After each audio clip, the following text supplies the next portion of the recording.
Monggo Pak Suki. Sedikit tanya. Doa tadi kan sirik tadi ya.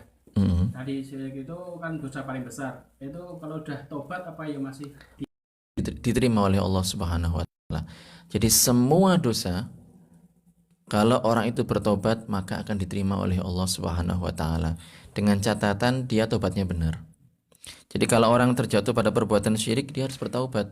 Bertobatnya karena syirik ini merupakan kufuran, maka dia harus melepas keyakinan itu dan dia mengucapkan dua kalimat syahadat, asyhadu an la ilaha illallah wa asyhadu anna muhammadar rasulullah.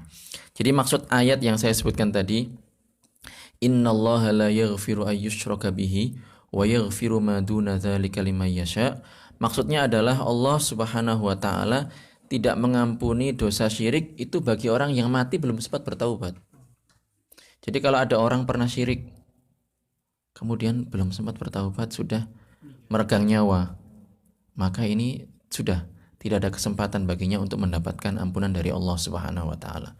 Tapi kalau dia sebelum mati dia alhamdulillah belajar misalnya ikut safar Ramadan di Masjid Miftahul Jannah kemudian atau antum misalnya keluar kemudian menyampaikan dari kajian tadi dapat oleh-oleh dari Pak Ustadz kemudian antum sampaikan sehingga orang itu sadar pernah terjatuh pada perbuatan syirik kemudian dia tahu cara bertobatnya setelah baca itu kemudian dia meninggal ya dia mendapatkan ampunan dari Allah Subhanahu wa taala.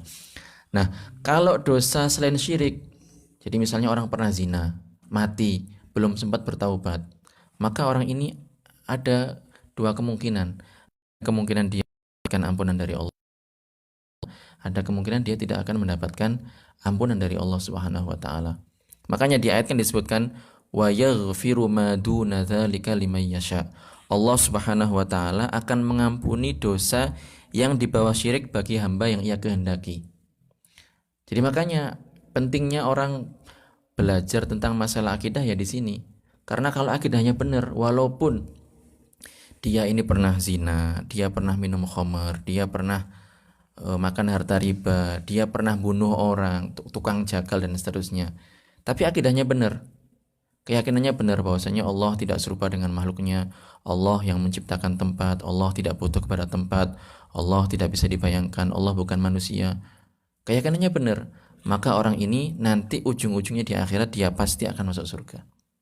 Kalau akidahnya benar, walaupun pernah melakukan dosa-dosa tadi, dengan catatan dia tidak menghalalkan, tidak meyakini zina halal ya udah saya lakukan, membunuh halal udah saya lakukan. Dengan catatan tidak seperti itu. Dia tahu zina ini haram, dia tahu kalau meninggal, dia tahu kalau maksiat ini hukumnya haram, tapi dia STMJ, sholat terus maksiat jalan. Nah maka ini ketika dia meninggal dan belum sempat bertaubat, maka ada kemungkinan mendapatkan ampunan dari Allah Subhanahu wa taala. Kalau dia mendapatkan ampunan berarti sudah dia tidak akan disiksa oleh Allah Subhanahu wa taala. Sekalipun dia tidak mendapatkan ampunan, ya dia disiksa oleh Allah Subhanahu wa taala, tapi ujung-ujungnya nanti dia akan masuk surga. Oleh karenanya ini menegaskan apa yang tadi sudah saya sebutkan bahwa iman adalah perkara yang agung, yang luar biasa, yang merupakan kenikmatan yang paling besar yang diberikan oleh Allah kepada para hambanya. Karena ini, dengan iman kita menjadi orang yang masuk surga. Tanpa iman, walaupun dia ya seperti orang Korea umpamanya, misalnya dia baik, suka nyumbang kita misalnya umat Islam, ya seperti tadi yang disebut oleh hadis, itu tidak memberikan sia-sia, tidak ada gunanya. Kenapa? Karena dia menyia-nyiakan kewajiban yang paling agung, yaitu beriman kepada Allah Subhanahu wa taala. Oleh karenanya para ulama sebagian dari mereka mengatakan keimanan itu kalau diumpamakan rumah, itu kayak pondasi. Kalau rumah nggak ada pondasinya, apakah bisa dibangun? Nggak bisa. Apa orang bisa bangun rumah mulai dari atap gitu? Nggak bisa. Nah ini sering saya bikin cantangan ketika ngaji dulu pernah eh, bincang-bincang interaktif dengan guru-guru TK. Saya minta mereka untuk gambar rumah.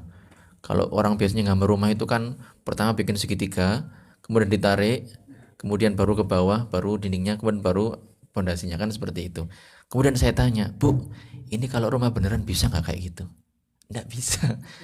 Tapi untung ini bukan rumah beneran. Nah, kemudian saya kaitkan ke tadi. Nah, begitu juga dengan masalah ibadah. Seseorang itu ketika beribadah, tetapi dia tidak punya keimanan yang benar, meyakini keyakinan yang salah. Misalnya meyakini Allah adalah matahari. Dia sujud menyembah kepada Allah Subhanallah Maha Suci. hari. Ya orang yang seperti ini keimanannya kan nggak benar. Maka ya sholatnya percuma, sedekahnya percuma, walaupun tiap tahun dia haji percuma.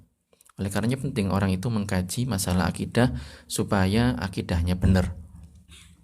Karena apa? Seperti yang dikatakan oleh Imam Al-Ghazali, la tasihhul ibadatu illa ba'da ma'rifatil ma'bud. Ibadah itu tidak akan sah kecuali dia mengenal, hamba tersebut mengenal Tuhan yang wajib disembah. Jadi kalau dia nggak mengenal Tuhannya, berarti ibadahnya untuk siapa? Kan salah alamat itu. Oleh karenanya penting kita belajar masalah akidah seperti ini. Jadi jawaban dari pertanyaan Pak Sugi adalah orang yang syirik kalau bertobat bagaimana? Ya kalau tobatnya benar dia akan diampuni oleh Allah Subhanahu wa taala. Dalam ayat maksudnya tidak diampuni adalah kalau dia mati dalam kondisi musyrik dan dia belum sempat bertaubat. Jelas nggih Pak Sugi? Monggo yang lain. Nggih. Kita tutup dengan kafaratul majlis.